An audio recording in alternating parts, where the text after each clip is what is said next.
Oi pessoal, tudo bem? Eu sou a Priscila. Fala galera, eu sou o Lucas. E hoje a gente está aqui para apresentar para vocês mais um Pode Nero.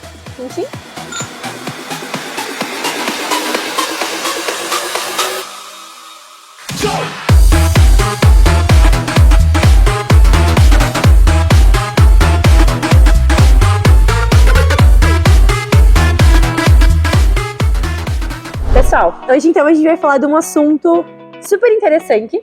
A gente sempre fala disso do polêmico, né? A gente não é assim, hoje é um assunto polêmico. Hoje não é um assunto polêmico. Mas polêmica é interessante. É interessante. Faz não sentido. Concordam? Mas hoje a gente vai falar então por que o terroir influencia tanto na característica de um produto. Eu acho que terroir. Qualquer pessoa que começa a se envolver no mundo do vinho, não só do vinho, né? Tem outros produtos que tem terroir, vale lembrar, principalmente o café. Começa a surgir essa palavra, eu acho que essa palavra é uma pedra no sapato de toda pessoa que está iniciando nesse mundo. Então hoje a gente vai desvendar um pouquinho pro pessoal. Exato. Então, o primeiro ponto que a gente tem que debater de uma maneira bastante abrangente é, afinal, o que é esse tal de terroir que todo mundo fala, né? Então, terroir remete à palavra terra. É uma palavra de origem francesa, mas não tem uma tradução literal. Terroir significa isso.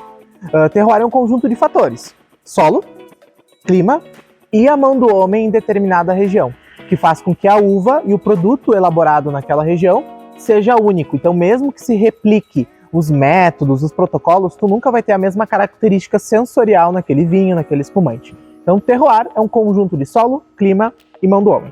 Bom, agora que a gente falou o que é o famoso terroir, a gente tem que entrar no detalhe, né? Então, o que a uva precisa para, tecnicamente, ter qualidade e representar aquele terroir?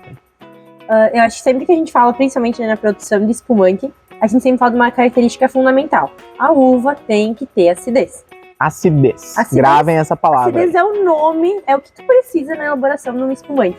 E o que a gente precisa para ter acidez? A gente precisa ter um clima que ele tenha, inicialmente, acho muito importante, as 4 estações. Então, tu vai precisar ter um verão bem definido, tu vai precisar ter um inverno bem definido. O que significa? Se for para uma região, para um terroir, que faz calor o ano inteiro e tu não tem dormência, tu não tem tanta chuva, tu não vai ter essa concentração de acidez na fruta. Sim. Então acaba que tu já começa a excluir.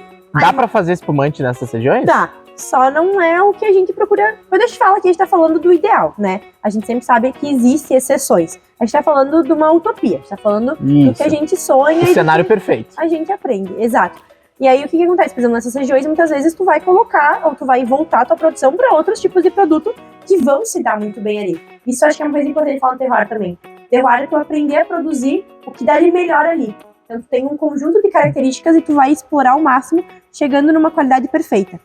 Então, umas características que tu precisa ter um inverno, tu precisa ter chuva, tu precisa ter uma temperatura amena antes da maturação.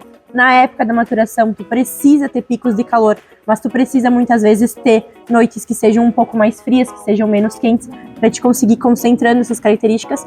Então eu acho que o ideal hoje para a gente falar de produção de espumante é que onde a gente cultivar as uvas tenha as 4 estações bem definidas, tenha chuvas bem distribuídas e que a gente consiga ter temperaturas amenas ali antes da maturação e no período da colheita a gente consiga elevar essa temperatura. Beleza. Pri, um assunto bastante importante também pra gente entender é sobre a questão das uvas, né? Então as pessoas acham às vezes que é muito fácil produzir uva. Basicamente a gente tem que entender que nem todas as uvas vão se adaptar em todos os terroirs. E tá tudo bem. É sobre isso e tá tudo bem. E tá tudo certo. E tá tudo certo. Todo mundo. Então a gente tem que entender que determinadas uvas vão se adaptar mais ou não. Em climas mais quentes ou climas muito úmidos, uvas com casca um pouco mais grossa se adaptam bem. Por exemplo, uma Chardonnay pode ir muito bem.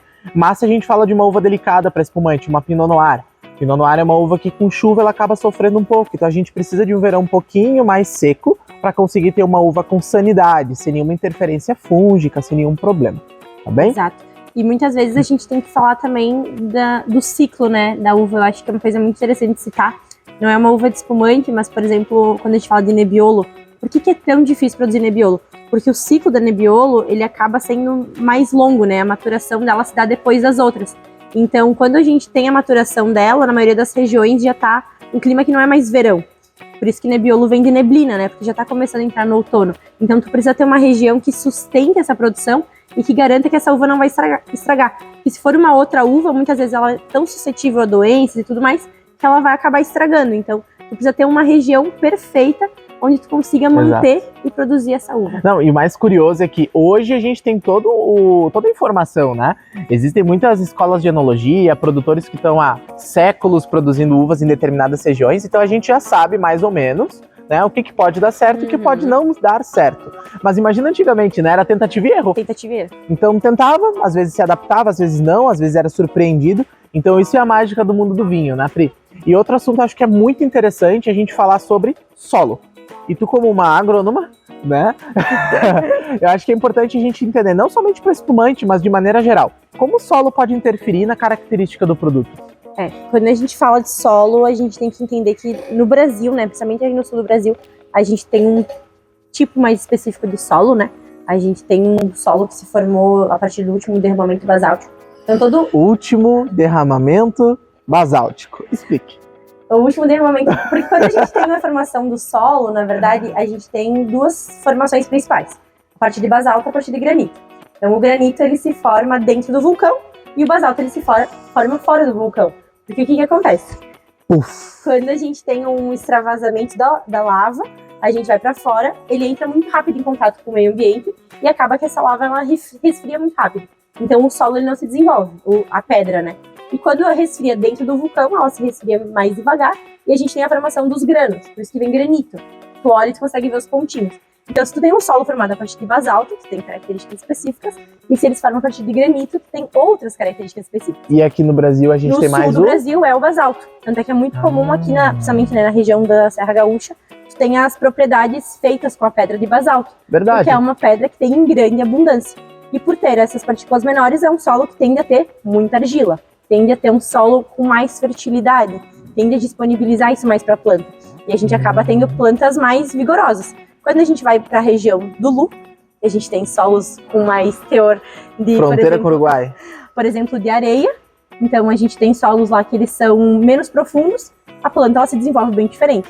Então, por isso, olha só. Então, solos mais férteis, eu tenho plantas mais vigorosas. Exato. Para manter a acidez e fazer um produto fresco, então é ótimo, como a Serra Gaúcha, né? Agora, por exemplo, para fazer um vinho tinto, eu preciso de uma região que já é mais quente no verão, como na fronteira oeste do Rio Grande do Sul, e também que tenha um solo que seja mais pobre, porque essa planta sofre mais e, consequentemente, concentra mais cor, concentra mais tanino. Mais açúcar. A gente vai ter um fruto mais bem desenvolvido. Que nem a gente já falou outras vezes, a planta, ela não produz uva pra gente fazer vinho. Ela produz uva pra se reproduzir, né? É óbvio. Então, quanto mais a planta sofre, mais um instinto de sobrevivência, digamos assim, ela tem, de fazer um fruto melhor para garantir a continuidade da espécie. Então, quando a gente tem um terroir, que nem aqui, onde a gente tem um solo fértil, a gente tem disponibilidade de água, a gente tem nutrientes, a planta, ela se sente, digamos assim, mais à vontade. Aí vai para uma região que tem um solo mais pobre, a planta tem uma necessidade de ter uma concentração maior na uva. Já sei que isso aqui vai ter que virar um episódio inteiro de Pod Nero, porque é muito assunto, eu acho que é muito curioso. Bacana, a gente fala muito do terroir, dos aromas do vinho, do processo de vinificação, quanto tempo em barrica e blá, blá, blá. Mas a gente não se aprofunda no solo. Ficou meio, né? Mas a gente não realmente... Somos todos estacas. Então... Nada foi.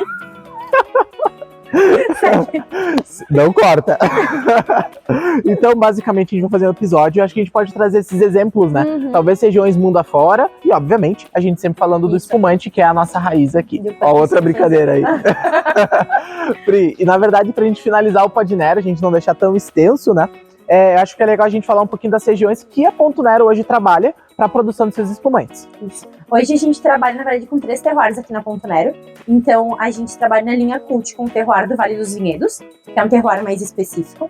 A nossa linha Live Celebration, que é a nossa linha mais leve, de produtos mais jovens, né? Mais jovens, de rápido consumo. A gente trabalha com uma região um pouquinho mais ampla. Então, a gente trabalha hoje com o terroir da Serra Gaúcha. Eu acho que isso é bacana também para as pessoas entenderem que terroir não tem um tamanho específico. Basicamente, quase tudo pode ser terroir. Existem terroirs mais específicos e existem terroirs mais abrangentes. Então, quando a gente fala de Celebration, terroir da Serra Gaúcha. Quando a gente fala da linha Cult, a gente trabalha com o terroir do Vale dos Vinhedos. E a gente tem um produto hoje que ele sai desses 2 terroirs, que é o nosso Enjoy Alvarinho. Então, o Alvarinho, a uva ela é proveniente da Serra do Sudeste. Isso, não vou lembrar o nome da cidade da minha cabeça. Encruzilhada do Sul, é o nome da cidade. Uma cidade bem pequena, próxima ao coração do estado. Isso. Então ali a gente já tem uma maturação um pouquinho diferente. que é até bem interessante para esse produto, né? Ali a gente tem um pouquinho menos de chuva. Então esses são basicamente hoje os 3 terroirs que a gente trabalha aqui na Ponto Nero. Quem sabe daqui uns dias a gente tá aumentando, ainda mais a gente sabendo que a nossa linha de joia marinha, ela tá sempre se reinventando. E isso acaba transformando também e trazendo a reinventação. Se reinventar no terroir também, né? Se permitir conhecer terroirs diferentes e não só uvas diferentes. Boa, então será que isso é spoiler? Vem lançamento por aí, pessoal? Tananana. Então acompanhe mais nos Podneres. Então, muito obrigado pelo tempo de vocês. Vocês tenham gostado e até a próxima.